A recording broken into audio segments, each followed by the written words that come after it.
TV, mobile કે internet આ નહોતું ત્યારે પણ લોકો મનોરંજન તો મેળવતા જ, પણ આનું માધ્યમ કંઈક અલગ હતું.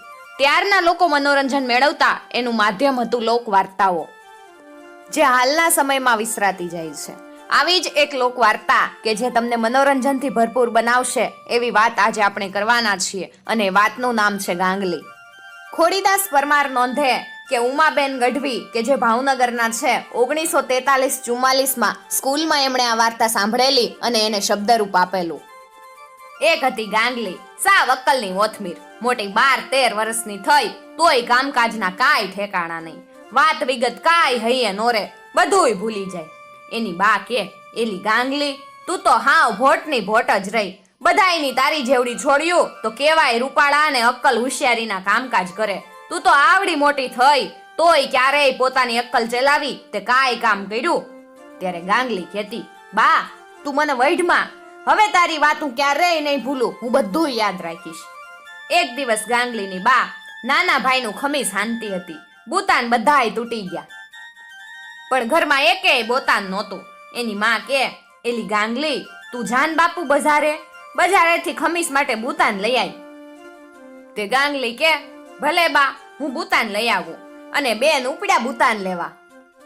માએ શિખામણ આપી, બેટા જો, બરાબર અક્કલ વાપરીને બધું કરીએ. સૌ લેતા હોય એમ લેવાનું, ને સૌ ચીજ વસ્તુ લઈને જતા હોય એવી રીતે આપણે વસ્તુઓને લઈને આવવાની હો બેટા. ગાંગલી કે, ભલે બા, તમારે કાંઈ કરતા કાંઈ નહીં કેવું પડે, હું બધું યાદ રાખીશ, તમે કયો ઈ કાંઈ નહીં ભૂલું. ગાંગલી તો બજારમાં આવી. બજારમાં સૌ લોકો પોતપોતાનું હટાણું કરવા આવ્યા હતા, એટલે હારે થેલી ને પછેડી ને હુંડલો ને કઠોળ ને જેવી વસ્તુઓ ચીજ જણસ મૂકીને લઈ જતા હતા. બજારમાં તો કોક સોય, દોરા અને બટન, બંગડી જે ખરીદવું હોય ઈ ખરીદી પોતપોતાના હુંડલામાં મૂકી અને પછી હુંડલાને માથે ઉપાડીને બધું લઈ જાય. ગાંગલી આ બધાને આમ કરતા જોયા. પોતેય બુતાન લેવા આવેલી, પણ ઈ કાંઈ હારે લઈને આવેલી નહીં. એટલે ગાંગલીએ વિચાર કર્યો કે પોતે બુતાનને લઈ કેવી રીતે જાશે. ઈ જોઈ રહી કે બધા લોકો પોતાના કઠોળ હોય કે સુંડલા હોય એમાં વસ્તુઓ મૂકી દે ને માથે ઉપાડીને લઈ જાય, તો લાવને હુંય બુતાન માથે જ ઉપાડીને લઈ જાઉં. એણે તો મનોમન નક્કી કરી નાખ્યું ને બધાય ઉપાડતા હતા એ રીતે પોતે પણ છૂટા બટન માથે ઉપાડીને હાલી નીકળી. ઈ મનમાં ને મનમાં બોલી, હવે આજ બા નહીં વઢે, હું બધાની જેમ જ બુતાનને ઘરે લઈ જવાની છું એટલા માટે. પછી તો આનંદમાં આવી ગઈ ને બે હાથે તાળીઓ પાડતી પાડતી ઘેર આવી. બા કે, કેમ ગાંગલી, બુતાન લઈ આવી? ગાંગલી કે, હા માડી લઈ આવી. તો એની માં કે, ક્યાં છે, કાંઈ જોઈ? ગાંગલી કે, આ રહ્યા એમ કઈ માથેથી બુતાન લેવા ગઈ તો એક પણ બુતાન ન મળે, બધા જ રસ્તામાં પડીને વેરાઈ ગયા. માં કે, એલી તું બુતાન કેવી રીતે લાવી કે બધા પડી ગયા? ગાંગલી કે, માં બધા માણસો બધાની વસ્તુઓ માથે મૂકીને લઈ જતા હતા, એથી મેં બુતાન માથે મૂક્યા. મેં બધાની જેમ જ બુતાન માથે ઉપાડ્યા હતા, એમાં મારો શું વાંક? માં કે, ગાંડી છોડી, માથા ઉપર ઉપાડીને તે કઈ બુતાન લવાતા હશે? એને તો ગજવે નાખીને હાચવીને લવાય, હવે નહીં ભૂલતી હો. ગાંગલી કે, હા બા, હવે ક્યારેય નહીં ભૂલું. થોડાક દિવસ ગયા, પાડોશીના વાડામાં કૂતરી વિયાણી. એને નાના નાના રભડા જેવા 4 ગલુડા હતા. નાના ભાઈએ ઈ જોયા ને વેન કર્યું કે, બા મને એક ગલુડું જોવે, મારે એની હારે રમવું, મને લઈ આવી જો ને, લઈ આવી જો એમ કઈ પગ પછાડી એને તો ગજો શરૂ કર્યો ને બરાડા ઉપર બરાડા મારવા લાગ્યો. માં કે, એલી ગાંગલી, આ નાનકો વેન કરે, એથી પડખેના વાડામાં જા ને ગલુડું લઈ આવી. ગાંગલી કે, એ ભલે બા, હું લઈ આવું. ઈ તો ઉપડી હારું જોઈને ધફડું ભફડું ગલુડું ઉપાડ્યું, અને માએ હમણાં જ કીધું હતું કે કાંઈ જાળવીને લાવવું હોય તો એને ગજવામાં લાવવું અને હાચવીને લાવવું. તો લાવ્યા ગલુડાને ગજવે નાખીને લઈ જાવ, જેથી બાને કહેવાય, જો બા તું કહેતી હતી ને, મેં એમ જ કર્યું. ગાંગલીએ તો ગલુડિયાને 2 હાથે પકડ્યું ને પોતાના પોલકાના ગજવામાં નાખવા ઈ પ્રયત્ન કરવા માંડી, પણ ક્યાં ધફડું ગલુડું ને ક્યાં નાનકડું ગજવું. ગલુડું ગજવામાં કાંઈ હમાય? ગાંગલીએ તો ગલુડાને દબાવીને ભીસીને ગજવામાં નાખવા બહુ બળ કર્યું, તોય ગલુડાએ નહોરિયા મારીને ગજવું તોડી નાખ્યું. ગાંગલીના પેટે પણ નહોર મારી દીધા, પણ ગાંગલી તો ધાજની ભરી પરાણે ગજવા પાસે દબાવી અને બળ કરીને ગલુડાને ઉપાડી લાવી. ગલુડું તો બિચારું અધમું થઈ ગયું ને નીચે મૂકતા તો કાવ કરતું ભાગી છૂટ્યું.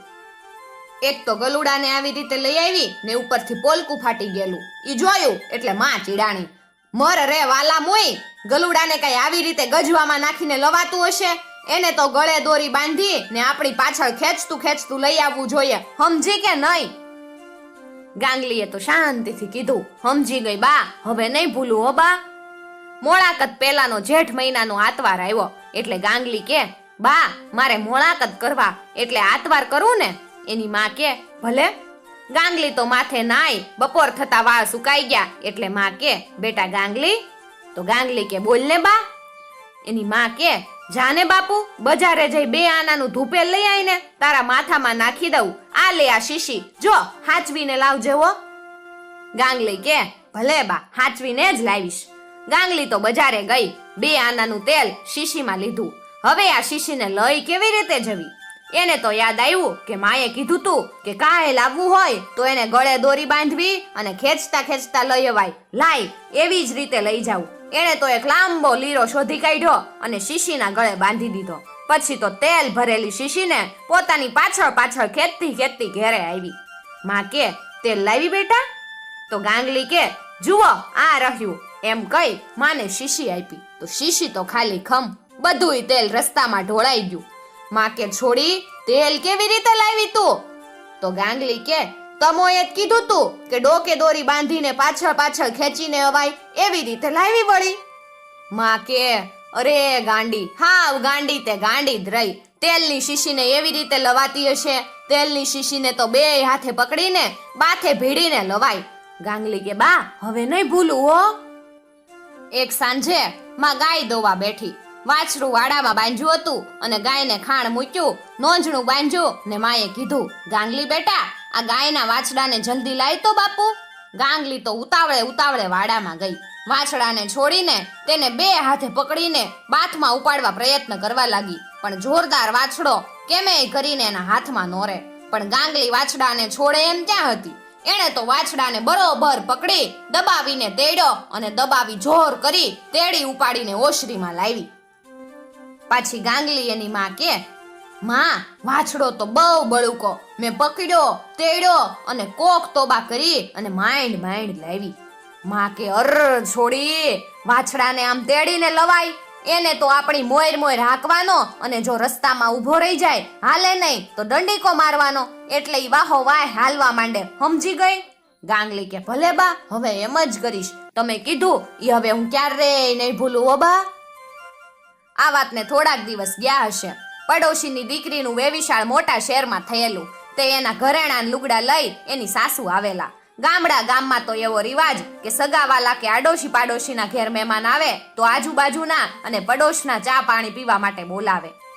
ગાંગલીની બા આવેલા મહેમાનને ચા પાણીનું નિમંત્રણ તો આપી ગયેલા, પણ ઘણી વાર થઈ તોય મહેમાન નો આવ્યા. એટલે ગાંગલીની બા કે, ગાંગલી બેટા રમણભાઈના ઘરે મહેમાન આવ્યા છે ને, તેને આપણા ઘેર લઈ આવી તો, અને જો હાચવીને જાજે હો. કૂતરા કવડે તો એનો દંડીકો લેતી જાજે અને મહેમાનને હાચવીને લાવજે હો. ગાંગલી કે, ભલે બા, જઈ આવું છું, અબ ઘડીએ તેડીને આવું. ઈ તો રમણભાઈના ઘરે આવી અને આવીને કે, મહેમાનને અમારા ઘરે ચા પાણી પાવા તેડવા આવી, હાલો લ્યો. રમણભાઈના વહુ કે, ગાંગલી અમારા વેવાણને હાચવીને તારે ઘેર તેડી જાજે હો બેટા. ગાંગલી કે, હોવે એમાં કહેવાનું ન હોય. ને મહેમાન બેન તો એને હાલી નીકળ્યા ગાંગલીની હારે. રસ્તામાં જતા હતા ત્યાં જ્ઞાતિની એક સ્ત્રી પાણી ભરીને આવતી હતી. એણે મહેમાન બાઈને રોક્યા. મહેમાન આવી ગયા, ક્યારે પોગાડી દીધા? છો તો સૌ ખુશી મજામાં ને? માથે પાણીનું બેડું ભર્યું તોય બાઈએ તો મહેમાનની સાથે વાતો શરૂ કરી દીધી ને હલ્લેય નહીં. ગાંગલીને તો એમ કે મહેમાન હમણાં હાલશે, પણ મહેમાન બાઈ પણ પૂરી વાતોડી. એણે ઘણી વાર થઈ તોય વાતો કરતા બાઈથી આગીત ન ગઈ, ન થઈ વેગળી.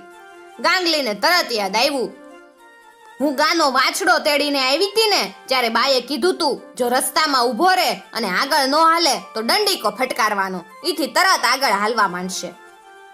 એની પાસે લાકડાનો દંડીકો તો હતો જ. મહેમાન બાઈ તો હસીને પેલી પાણીવાળી હારે બરોબરની વાતોય જામી પડી હતી. એ વખતે ગાંગલી દંડીકો લઈને આવી ને બોલી, હો હાલતી જ નથી. એમ કઈ 2-4 દંડીકા મહેમાન બાઈને ઝીકી દીધા. મહેમાન બાઈ તો કે અર બાપા મરરે વાલા મોય કોક ભાન વગરની લાગસ અને ઝડપ કરતી ગાંગલીની મોર હાલતી થઈ. ઘરે આવીને ગાંગલીની માને કે બૈડું બાઈ તમારી છોડીએ તો મને 2 દંડીકા વાળી દીધા.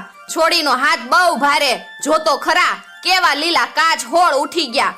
ગાંગલીની માએ ગાંગલીના હાથમાંથી દંડીકો જોટી લીધો ને મહેમાનબાઈના દેખતા જ ગાંગલીને 2-4 દંડીકા વાળી દીધા. કઈ ભાન છે કે નહીં? મહેમાનને કઈ મરાતું હશે? જા હવે, મારે તને કાંઈ જ કેવું નથી. ગાંડીને શું કે? ત્યારથી ગાંગલી બધુંય શીખી ગઈ ને ધીમે ધીમે ડાય ડમરી થઈ ગઈ.